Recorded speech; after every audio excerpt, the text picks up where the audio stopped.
بسم اللہ الرحمن الرحیم۔ واقعی قرآن ایک ہدایت کی مکمل کتاب ہے اور ایک ایسے مالک کی طرف سے ہے جو آئندہ کا حال بھی جانتا ہے۔ ایسے ایسے انداز میں اس کے اندر بیان آئے ہیں کہ عقل حیران ہے، اور اس پر بھی حیران ہے کہ اتنی باتوں کے باوجود یہ انسان کیوں نہیں مانتے ہیں، یا ان کی سمجھ میں کیوں نہیں آتی ہے، یہ کیوں اللہ کے عذاب کو انہوں نے اپنے اوپر مستحق کر لیا ہے، اپنے اوپر لازم کر لیا ہے، انہوں نے واجب کر لیا ہے، ایسی ایسی باتیں انہوں نے کر دی ہیں۔ دیکھیے، کچھ چیزیں ایسی ہیں جس طرح قیامت کے دن جو واقعات پیش ہونے ہیں، جو بات چیت ہونی ہے، انبیاء کی ہونی ہے، عام لوگوں کی ہونے ہیں، یا گمراہ کرنے والے لوگوں نے جو کچھ باتیں کہنی ہیں وہ تک اس قرآن کے اندر نقل کر دی گئی ہیں۔ تو بتائیے، پھر بھی اگر کسی کے سامنے حق بات آئے اور اس کو نہ مانے تو کتنی بڑی اس کی بدبختی ہے۔ اس سلسلے میں نمونے کے طور پر اللہ تعالیٰ نے ایک واقعہ بیان کیا ہے سورہ المائدہ کے آخری رکوع میں۔ آخری رکوع اور اس سے ایک رکوع جو پہلے، اس میں اللہ تعالیٰ نے بتایا کہ قیامت کے دن اللہ تعالیٰ تمام انبیاء سے پوچھے گا، ان کی نعمتیں یاد لائے گا۔ پہلے ہر نبی کو اس کی نعمتیں جو اس کے اوپر اللہ تعالیٰ نے کی ہیں، جس کو ایمان عقیدہ دیا، اس کو نبی بنایا، اپنی قربت دی، اپنی بندگی کا موقع دیا، پھر لوگوں کے ساتھ جو کشمکش ہوئی اس میں اپنی مدد کا ذکر کیا کہ دیکھو فلاں موقع کے اوپر میں نے تیری مدد کی، میں نے یہ کیا تمہارے ساتھ، میں نے تمہارے ساتھ یہ کیا۔ اور اس کے بعد پھر اللہ تعالیٰ پوچھے گا کہ اب بتاؤ، یہ جو لوگ تجھے پوچھتے رہے ہیں، یعنی میرے ساتھ شریک ٹھہراتے رہے ہیں، تو یہ تعلیم کس کی تھی؟ یہ کیا تو نے کہا تھا؟ اس انداز سے۔ تو ایک مثال اس میں عیسیٰ ابن مریم علیہ السلام کی دی ہے کہ جب عیسیٰ علیہ السلام سے اللہ تعالیٰ پوچھے گا اپنی نعمتیں یاد دلانے کے بعد کہ اے مریم کے بیٹے عیسیٰ، اور کیا تو نے لوگوں کو کہا تھا کہ مجھے اور میری ماں کو اللہ کے علاوہ ایک معبود بنا لینا، اللہ کی ذات کا ٹکڑا بنا لینا، اللہ کا بیٹا قرار دینا، اور اللہ کے ساتھ اس طرح شریک ٹھہرانا، اپنے آپ کو بھی اپنی ماں کو بھی ساتھ شریک ٹھہرا دیا؟ یہ کہہ رہے ہیں مجرم لوگ، تو کیا تیری تعلیم تھی؟ تو حدیث کے اندر جو اس منظر کشی کی گئی ہے وہ بھی بڑی ہی سخت ہے کہ عیسیٰ علیہ السلام تڑپیں گے کہ، اور اس کے بعد جو کہیں گے بات وہ قرآن کے اندر لکھی ہوئی ہے کہ میرے مالک، میں وہ بات کیسے کہہ سکتا تھا جس کے کہنے کا مجھے کوئی حق نہیں ہے۔ یعنی ایک قسم کا اس میں عقیدہ بھی نکل رہا ہے، ایک جذباتی کیفیت نکل رہی ہے، ایک احساس نکل رہا ہے، اور جتنا بڑا مومن ہوگا اس کا یہ احساس اتنا ہی زیادہ ہوگا۔ اور عیسیٰ علیہ السلام تو جلیل القدر انبیاء میں سے ہیں، تو وہ اس انداز سے کہہ رہے ہیں کہ یعنی تیرے علاوہ کسی اور کی بندگی، اور سوال ہی پیدا نہیں ہوتا کہ یہ بات کہی جائے، یہ تو کسی کو حق ہی نہیں پہنچتا ہے کہ تیرے علاوہ کسی اور کی بندگی کی جائے، یا کسی اور کی بندگی کرے، یا کوئی کہے کہ مجھے بھی اللہ کے ساتھ شریک ٹھہراؤ، مجھے بھی، میری بھی بندگی کرو، یہ تو میں کہہ ہی نہیں سکتا۔ اور یہاں تک کہا کہ میرے مالک، کہنا تو بڑے دور کی بات ہے، یہ بات میں نے کبھی سوچی بھی نہیں تھی جو آج ان لوگوں نے میرے اوپر الزام لگایا ہے۔ ہاں، جب تک میں ان کے اندر درمیان رہا میں تو یہی کہتا رہا کہ اللہ میرا رب ہے، میرے ابو نہیں ہے، اللہ تعالیٰ میرا رب ہے، باپ نہیں، رب ہے، اور بالکل اسی طرح رب ہے جس طرح تمہارا رب ہے۔ تمہیں جس طرح اللہ تعالیٰ نے پیدا کیا ہے، بالکل مجھے بھی اللہ تعالیٰ نے پیدا کیا ہے۔ اور طریقہ کی پیدائش میں تھوڑا سا اختلاف ہے، وہ طریقہ مختلف ہے، وہ ایک علیحدہ چیز ہے، لیکن بندگی کے معاملے میں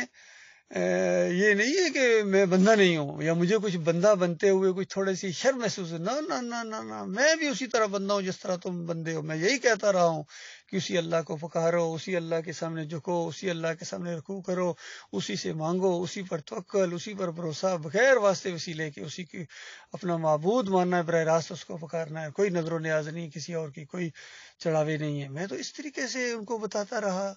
لیکن جب مجھے آپ نے اٹھا لیا، اس کے بعد انہوں نے کیا کرنا شروع کر دیا، میرے مالک وہ مجھے معلوم نہیں ہے، نہ ہی میں اس کا ذمہ دار ہوں۔ تو اس انداز سے اللہ تعالیٰ نے ایک شاہانہ انداز سے اس عدالتی کارروائی کا اظہار کیا، اور پھر مالک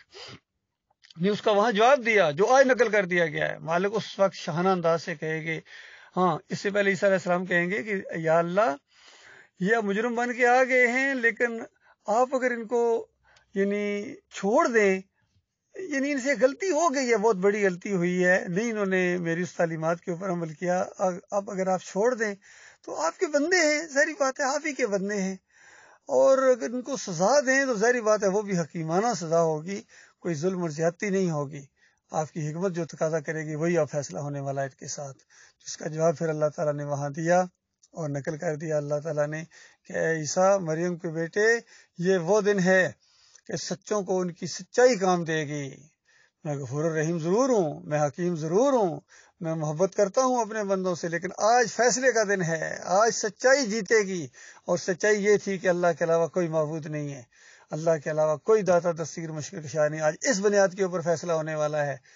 اور اللہ نے کہہ دیا تھا کہ مشرک مارا جائے گا، کافر مارا جائے گا، کوئی اس کا حامی و ناصر، کوئی حمایتی اور کوئی سفارش کرنے والا نہیں ہوگا. تو اس انداز سے یہ جب قرآن کی بات سامنے آئی تو ظاہری بات ہے اللہ کے آخری نبی محمد صلی اللہ علیہ وآلہ وسلم بھی یہی محسوس کر رہے تھے کہ اللہ کہہ رہا ہے کہ میں سارے انبیاء سے پوچھوں گا. تو ظاہری بات ہے میرے سے بھی پوچھے گا اللہ تعالیٰ، اور بتا دیا کہ جب میرے سے میرا مالک پوچھے گا تو میں بالکل وہی جواب دوں گا جو میرے بھائی عیسیٰ ابن مریم نے دیا ہے. تو یعنی وہ لوگ جب آج نبی علیہ السلام کو اللہ کے ساتھ شریک ٹھہراتے ہیں، یا اللہ یا محمد لکھتے ہیں، یا رسول اللہ مدد کی پکارے ہیں، یا اللہ اپنے حبیب کے صدقے یہ معاملہ کر دے، پھر ان کی 12ویں کرتے ہیں، کیک کاٹتے ہیں،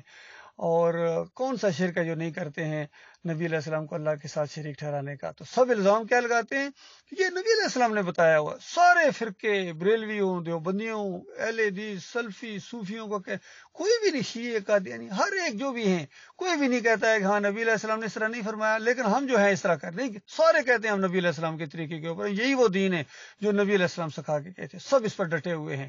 تو جب اللہ پوچھے گا نا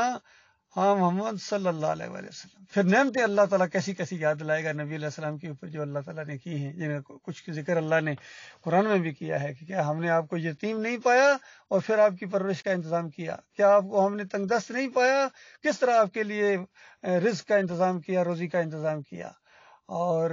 ہم نے آپ کو یعنی کس طرح مدد کی ہر موقع کے اوپر. جنگ بدر میں کس طرح کافر مشرک آ گئے تھے، کس نے مدد کی تھی؟ احد میں کس نے سنبھالا دیا تھا؟ خندق میں کس نے بچایا تھا؟ مکہ کس نے فتح کیا تھا؟ پھر لوگوں کے دلوں کے اندر محبت کس نے ڈالی تھی؟ کس نے ان سب کو مضبوط کیا تھا، آپس میں جوڑ دیا تھا، آپس میں دل جوڑ دیے تھے؟ جس طرح مالک فرماتا ہے یہ میری محبت ہے، میں نے دل جوڑے ہیں، اور روئے زمین کی دولت آپ خرچ کرتے تو نہیں کر سکتے تھے. اس انداز سے ایک ایک نعمت، یہ تو بہت کم میں نے ایک اشارہ کیا، ورنہ نعمتیں بڑی یاد دلانے کے بعد پھر آخر میں نبی علیہ السلام سے کہا جائے گا ہاں بولو،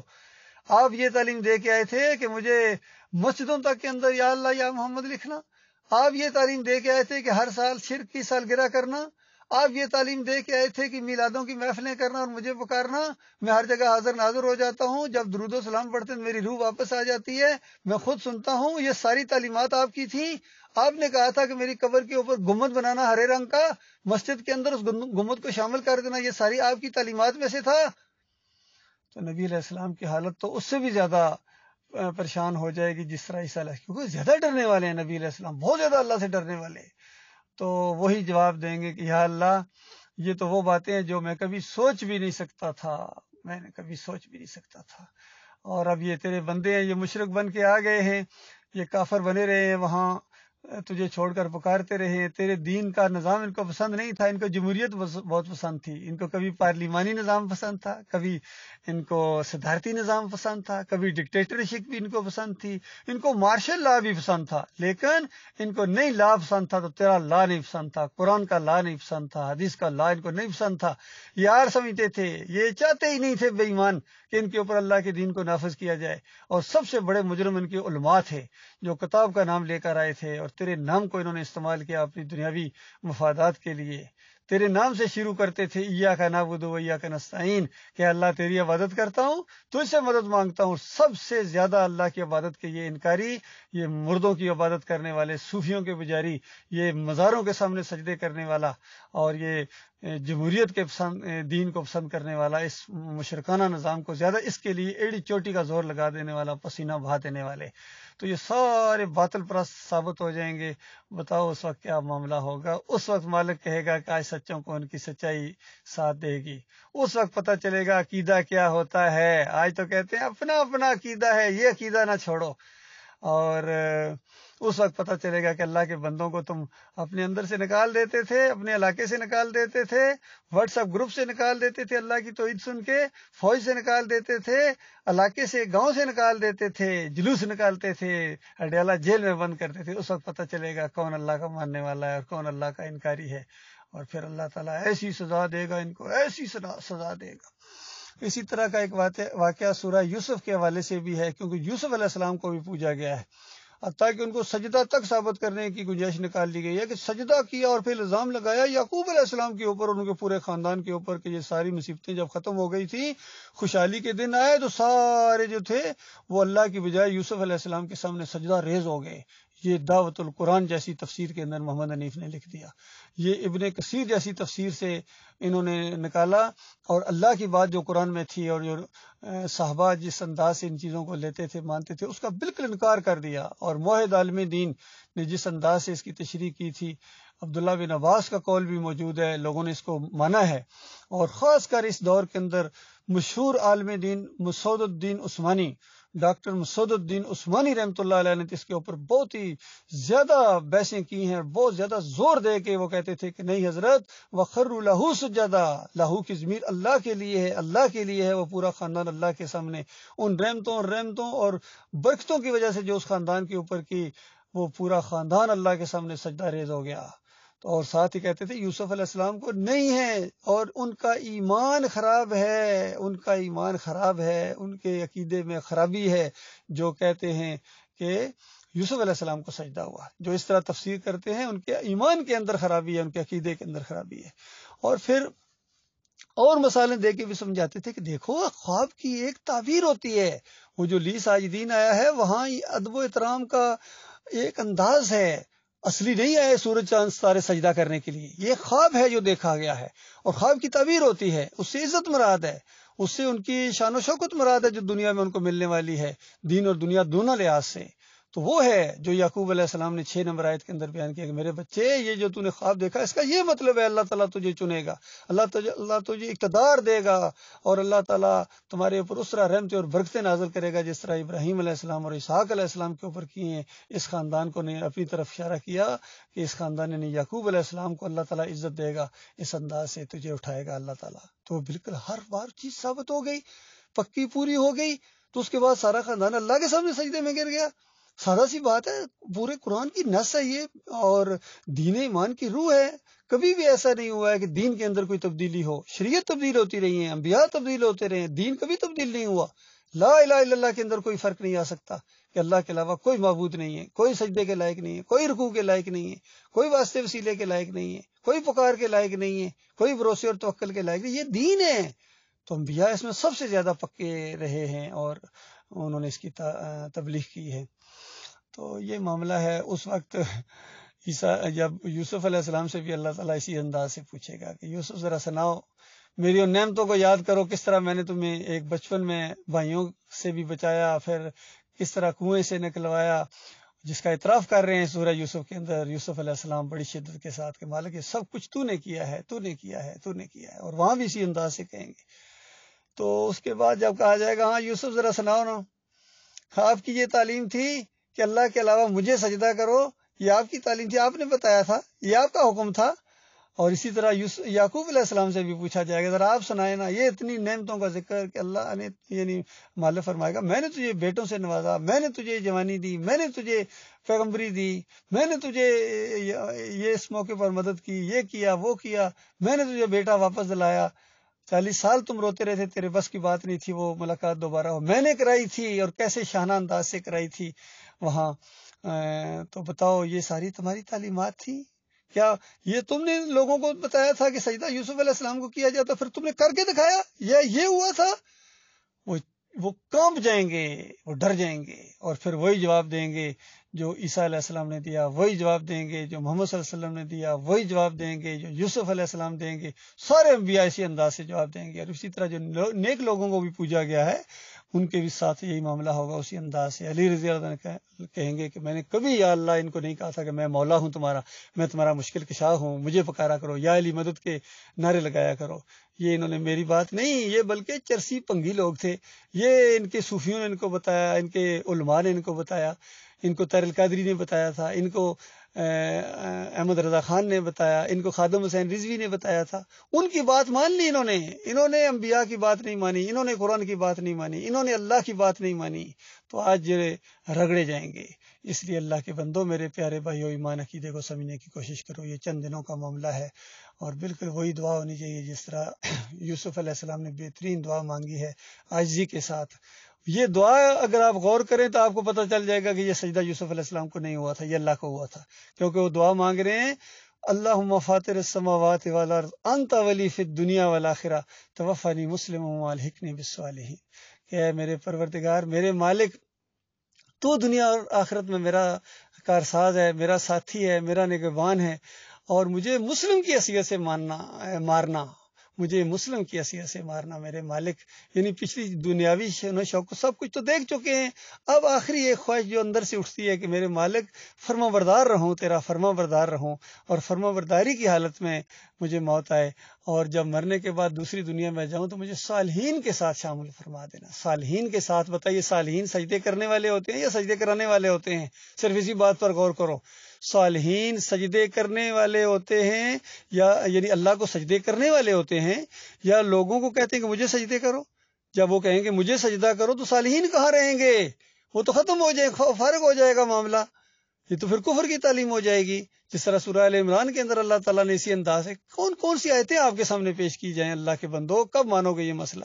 وہاں اللہ تعالیٰ نے کہا کہ کسی بشر کا یہ کام نہیں ہے کہ اللہ تعالیٰ اس کو نبوت دے، اس کو دانائی دے، اور پھر وہ لوگوں کو کہے کہ مجھے سجدے کرو، مجھے رکوع کرو، مجھے پکارو، میری نظر و نیاز کرو، اللہ کے ساتھ میرے ساتھ بھی معاملہ کچھ کرو، اللہ کے ساتھ ساتھ یا اللہ کے علاوہ۔ کبھی ممکن ہے کہ وہ تمہیں ایسی تعلیم دے؟ وہ کیا وہ تمہیں کافر بنائے گا؟ یہ تعلیم تو کفر کی ہے، وہ کبھی بھی نہیں کہے گا، بلکہ وہ تو یہ کہے گا کہ اللہ والے بن جاؤ، اللہ کو رکوع کرو، اللہ کو سجدے کرو، اللہ کو پکارو، وہ تو یہ تعلیم دے گا، اپنی عملی زندگی سے بھی بتائے گا۔ تو اس طریقے سے اللہ تعالیٰ نے ہر اینگل سے اس طرح کے شرک کے جواز کا رد کیا ہے، لیکن بدبختی جن کے اوپر غالب آ جائے وہ اس چیز کو نہیں سمجھ سکتے ہیں، ان کی سمجھ میں پھر کوئی نہیں، وہ شیطان کی اصلی گوڑی بن جاتے ہیں، پھر وہ انا کا مسئلہ بنا جاتے ہیں، ڈٹ جاتے ہیں اپنے شرک کے اوپر، کفر کے اوپر، کہ جو ہے اب ہماری بےزتی ہوگی، یہ ہوگا، وہ ہوگا۔ تو بے شمار لوگوں نے اسی طریقے سے انبیاء کے اوپر الزام لگائے، یہودیوں کی تو پوری تاریخ ہی عیسائیوں کی ان کی کتابوں کے اندر کہ انبیاء کے اوپر اس طریقے سے شرک کے الزام لگاتے رہے ہیں، بلکہ تورات کے اندر تو یہاں تک لکھا کہ وہ جو بچڑا بنایا تھا سامری نے، سب سے پہلے ہارون علیہ السلام نے اس کے لیے نذر و نیاز کی تھی، اس طرح انہوں نے جواز فراہم کیے۔ اسی طرح داؤد علیہ السلام کے اوپر الزامات ہیں، سلیمان علیہ السلام کے اوپر الزامات ہیں، علی جویری نے کشف المحجوب میں کس طرح نبی علیہ السلام کے اوپر اور سلیمان علیہ السلام اور داؤد علیہ السلام کے اوپر الزامات لگائے ہیں بدکاری کے، نعوذ باللہ۔ تو یہ شرک کے الزامات بھی لگاتے ہیں۔ عبد الوہاب نجدی نے کتاب التوحید کے اندر آدم علیہ السلام کے اوپر اور نبی علیہ السلام کے اوپر شرک کا الزام لگایا ہے کہ بس یہ شرک کیا ہے، تھوڑا بہت جو اطاعت کے اندر شرک کیا ہے، اس طریقے سے۔ پھر فضائل اعمال کے اندر جو زکریا صاحب کی لکھی ہوئی ہے، اس کے اندر بھی تبلیغی جماعت والوں نے آدم علیہ السلام کے اوپر اور محمد صلی اللہ علیہ وسلم کے اوپر واسطے وسیلے کے شرک کا الزام لگایا ہے کہ آدم علیہ السلام کی توبہ ہی نہیں قبول ہو رہی تھی جب تک واسطے وسیلے کے ساتھ نہیں پکارا ہے، اس طرح انہوں نے الزام لگائے۔ تو اسی طرح محمد حنیف نے بھی الزام لگایا ہے کہ یہ پورا خاندان جو ہے یہ سجدہ ریز ہو گیا یوسف علیہ السلام کے سامنے، یوسف علیہ السلام کو سجدہ کیا، معروف سجدہ، ماتھا ناک ہاتھ ٹیک کے، اور ان کے ایک سپوکس مین ہے اور ان کے ایک ناظم ہیں حلقے کے، وہ جوش میں آ گئے، کہنے لگے کہ ہاں ہاں سب کچھ ٹیکا، گھٹنے ناک ماتھ سب ٹیکا، سب ٹیکا، سب ٹیکا۔ تو اس طرح انہوں نے مولویوں کو اپنے ارد گرد اکٹھا کر لیا ہے، اور وہ ان کے کندھے کے اوپر رکھ کے انہوں نے اس طرح اللہ کو گالی دی ہے، اللہ کے ساتھ شرک کیا ہے۔ بہرحال اپنے انجام کو پہنچیں گے، جو مر گئے وہ تو انجام کو پہنچ گئے، اور جو باقی بچے ہیں وہ اب اس انتظار میں ہیں کہ ان کی موت آئے اور وہ جہنم کی آگ کے اندر اتر جائیں۔ باقی بچے گا وہی جو سچی توبہ کرے گا۔ اللہ تعالیٰ سچی توبہ کرنے کی توفیق عطا فرمائے۔